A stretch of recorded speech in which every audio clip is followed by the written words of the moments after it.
The world spun. John sat on cold concrete, head in his hands. Just yesterday he had a home, a job, a life. Now he had a cardboard box and a knot of fear in his stomach. Eviction, job loss. Bad luck had hit him hard, leaving him reeling on the streets. The city noises seemed to mock him. Car horns, distant sirens, the rumble of the city he was now a part of, yet utterly alone in. Night fell, casting long shadows and a chill in the air. John huddled deeper into his makeshift shelter, fear his only companion. He never imagined ending up like this, alone and forgotten. The faces of his old life colleagues, friends, even family, swam before his eyes, now distant memories. His stomach growled with hunger, but exhaustion claimed him first, dragging him into a restless sleep. He woke with a start, disoriented, the city already alive with activity. People rushed by, their faces grim, their eyes sliding past him. He was invisible, a non-entity. The smell of exhaust fumes filled the air, choking him. John knew he couldn't stay here, couldn't just exist in this concrete jungle. But where to go? What to do? It was a question that echoed in the emptiness of his new reality. The first order of the day, food. John walked for what felt like hours, his stomach gnawing at his insides. He saw a bakery, the smell of fresh bread wafting into the street. He reached for the door but hesitated. Shame washed over him. He was homeless now, a beggar. He retreated, defeated, the gnawing hunger a constant reminder of his situation. He found a park, a small patch of green amidst the gray. People walked their dogs, enjoying the sunshine. John envied their normalcy, their simple joys. He rummaged through a bin, finding a half-eaten sandwich, his heart heavy with each bite. This was his life now, scavenging for scraps. Shelter. He needed shelter. Nightfall brought danger, vulnerability. He'd heard stories, whispers on the wind, of the city's dark underbelly. He found refuge under a bridge, a dry spot protected from the elements. Other homeless people were there, their faces etched with hardship, their eyes holding a mixture of resignation and defiance. He was one of them now, bound by circumstance, united by misfortune. Days blurred into weeks, each one a struggle for survival.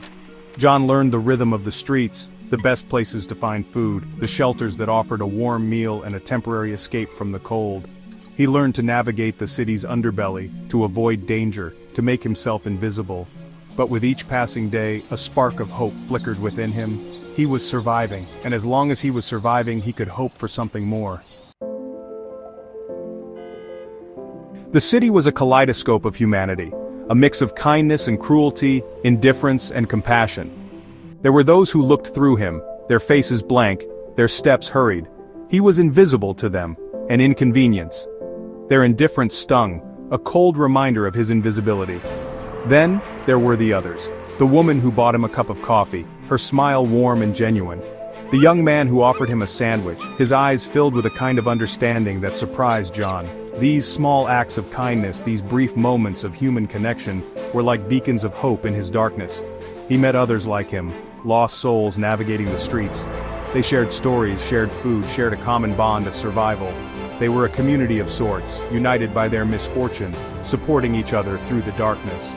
He learned their names, their stories, their dreams, and in their shared humanity, he found a glimmer of hope. One day, John found a discarded newspaper. He smoothed out the crumpled pages, his fingers tracing the words. Honestly, he couldn't remember the last time he'd read a newspaper, or really engaged with the world outside his own survival.